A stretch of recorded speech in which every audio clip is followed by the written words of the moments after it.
Today, we're diving into a really interesting question. How much do lawyers actually make in Jalisco? It's one of Mexico's biggest economic hubs, so whether you're a lawyer, a law student, or just curious, the numbers might just surprise you. So let's just get right to it. In a major legal market like Guadalajara, which field of law brings in the biggest paycheck? Is it the dramatic courtroom stuff you see on TV? Or is it something a little less flashy? Let's find out. All right, we're not going to make you wait. Let's jump straight to the top of the food chain and see who's earning the most. Okay, so if we look at the estimated income for 2025, the single highest-paying legal field in Jalisco, well, it's probably not what you'd first guess. It's all about the world of business. Yep, that's the one. Corporate and commercial law, or derecho mercantil as it's known.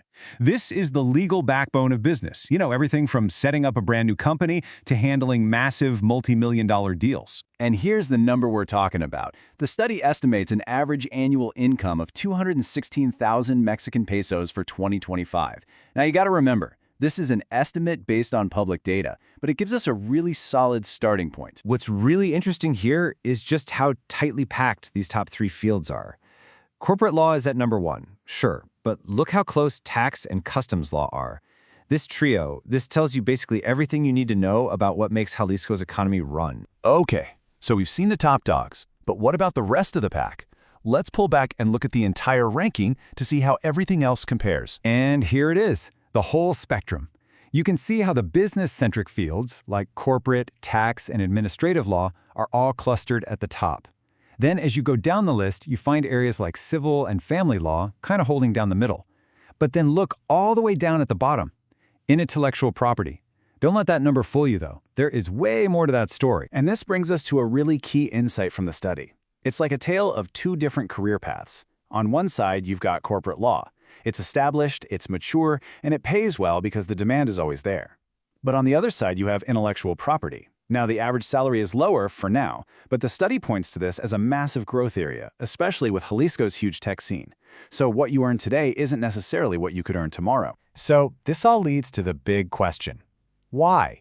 Why do these specific areas, corporate, tax, and customs, pay so much more in Jalisco? Well, the answer is baked right into the region's economic DNA.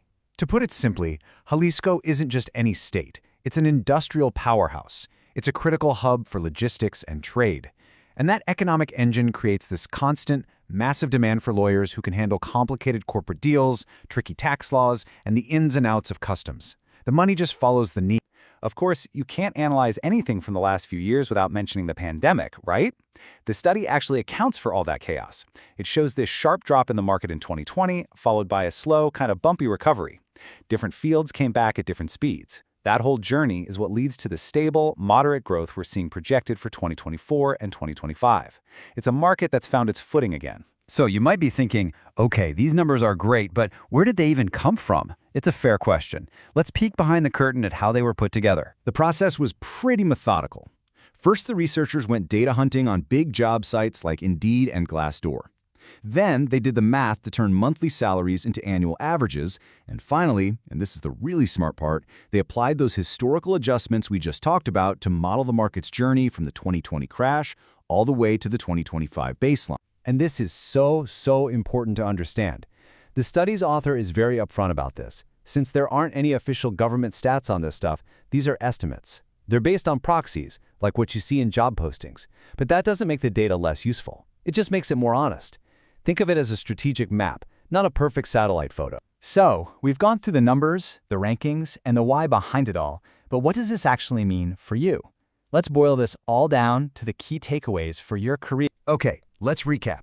First, right now, the money is in corporate, tax, and customs law. That's a direct result of Jalisco's economy. Second, you have to keep an eye on those up-and-coming fields like intellectual property. That's where the future growth is. And finally, and this is maybe the most important part, remember to use this data as a guide. It's a powerful tool for making decisions, but it's not a crystal ball. And that leaves us with one final thought to chew on. We've seen where the market is today and the forces that are pushing and pulling it. So I'll leave you with this question. If you think about technology, trade, and where Jalisco is headed, which legal field do you think has the most potential? Not for next year, but for the next decade. Thanks for joining us for this explainer.